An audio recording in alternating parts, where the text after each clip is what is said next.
జనరల్‌గా మనం ఎక్కువ మంది పేషెంట్స్ చూస్తూ ఉంటాము. వాళ్ళు కామన్‌గా అడిగేదేంటంటే, మేమేమన్నా తిన్నా గూడా చల్లటి పదార్థాలు ఏమన్నా తీసుకుంటే, లేకపోతే టీ, కాఫీ ఏమన్నా తాగుతుంటే, లేతే స్వీట్స్ ఏమన్నా తింటుంటే, మాకు పళ్ళు జుమ్మని లాగుతున్నాయి అంటుంటారు. అంటే ఈ పళ్ళు జుమ్మని లాగటానికి చాలా కారణాలున్నాయండి. జనరల్‌గా మనం చూసుకునేది బేసిక్ ఎందుకు అట్లా పళ్ళు జుమ్మని లాగుతాయంటే, పంటికి, చిగురుకి మధ్యలో ఉన్న ఇనామెల్ అనేది ఎక్కువ అరిగిపోవటం వల్ల మనకి ఈ పళ్ళు జుమ్మని లాగుతూ ఉంటాయి. అంటే అది ఎందుకు అరిగిపోతుంది కామన్‌గా అంటే, ఎక్కువ శాతం బ్రషింగ్ చేయటం వల్ల. అంటే మనం వాడే బ్రషెస్‌లో జనరల్‌గా మనకి దొరికేదేందంటే, సాఫ్ట్, మీడియం, హార్డ్ అని ఇట్లా దొరుకుతాయండి మార్కెట్‌లో.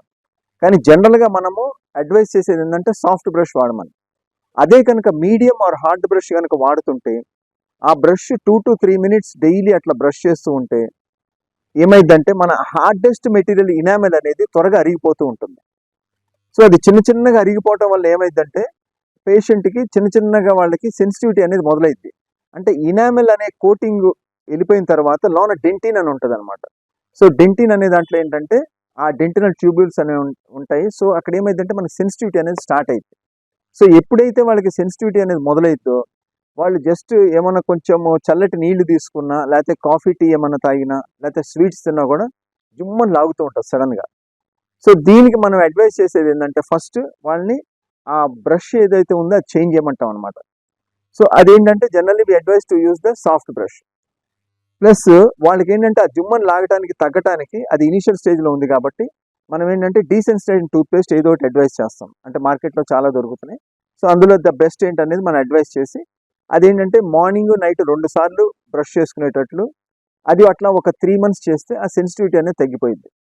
ఆ పేస్ట్ ఏంటంటే మనం కంటిన్యూయస్ లైఫ్ లాంగ్ అనేది వాడకూడదండి. ఎందుకంటే అట్స్ ఏ డిఫరెంట్ కెమికల్ అనమాట అది డీసెన్సిటైజింగ్. జస్ట్ ఒక 3 మంత్స్ అది వాడి మళ్ళీ మనం నార్మల్ టూత్ పేస్ట్‌కి వచ్చేయాలి వెనక్కి. This is the actual procedure. అట్లా కాకుండా ఆ ఇనామెల్ అనేది బాగా ఎక్కువ అరిగిపోయి బాగా గుంటలాగా పడితే మాత్రం దెన్ దానికి మనం ఫిల్లింగ్ అనేది అడ్వైస్ చేస్తాం. టూత్ కలర్డ్ ఫిల్లింగ్ అని మెటీరియల్ ఉంటదనమాట. కాంపోజిట్ ఫిల్లింగ్ మెటీరియల్ కానీ, గ్లాస్ ఎనామర్ ఫిల్లింగ్ మెటీరియల్ ఇట్లా డిఫరెంట్ డిఫరెంట్ మెటీరియల్స్ ఉంటాయి. ఆ ఫిల్లింగ్ అనేది అడ్వైస్ చేస్తామనమాట. సో, జనరల్‌గా ఏమైద్దంటే మళ్ళీ లాంగ్ టర్మ్‌లో ఫిల్లింగ్ బ్రష్ చేసుకునేటప్పుడు లాంగ్ టర్మ్‌లో చిన్న చిన్నగా ఫిల్లింగ్ అనేది కూడా అరిగిపోయే అవకాశాలుంటాయి. సో, మళ్ళీ రీఫిల్లింగ్ అనేది చేయించుకోవచ్చు. అట్లా కాకుండా మనకి పర్మనెంట్ సొల్యూషన్ బాగా ఎక్కువ గుంటలాగా పడింది, అట్లా ఇబ్బంది పడుతున్నామంటే, అప్పుడు మనం క్యాప్ అనేది అడ్వైస్ చేస్తామనమాట.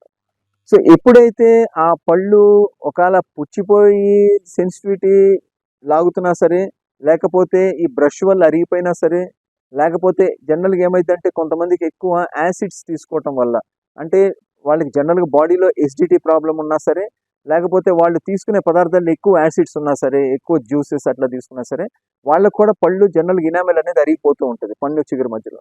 సో, వాళ్ళకి కూడా మనం అడ్వైస్ చేసేదేంటంటే ఫస్ట్ బేసిక్ ప్రాబ్లమ్ ఆ ఎసిడిటీ అనేది తగ్గిచ్చేసేసి, దెన్ లైన్ ఆఫ్ ట్రీట్మెంట్ ఆ ఫిల్లింగ్ కానీ, క్యాప్స్ గానీ అడ్వైస్ చేస్తూ ఉంటాం అన్నమాట. ఎప్పుడైతే ఒకవేళ మనకి పన్ను పుచ్చిపోయి పళ్ళు జుమ్మని లాగుతుంటే మాత్రం, ఏదైతే ఆ బ్లాక్ పుచ్చిపోయింది ఉందో అదంతా తీసేసి, ఒకవేళ అవసరం అనుకుంటే ఆ పంటికి రూట్ కెనాల్ ట్రీట్మెంట్ అనేది చేసి, తర్వాత దానికి మనం క్యాప్ అనేది అడ్వైస్ చేస్తాం అన్నమాట. So, this is the permanent solution అండి అది. పంటి ప్రాబ్లమ్స్ మీద, చిగుళ్ళ మీద ఏ డౌట్స్ ఉన్నా సరే, ఏమన్నా తెలుసుకోవాలన్నా, మీకేమన్నా ట్రీట్మెంట్ కావాలన్నా సరే, మీరు ఎప్పుడైనా నన్ను కాంటాక్ట్ చేయొచ్చు. Thank you.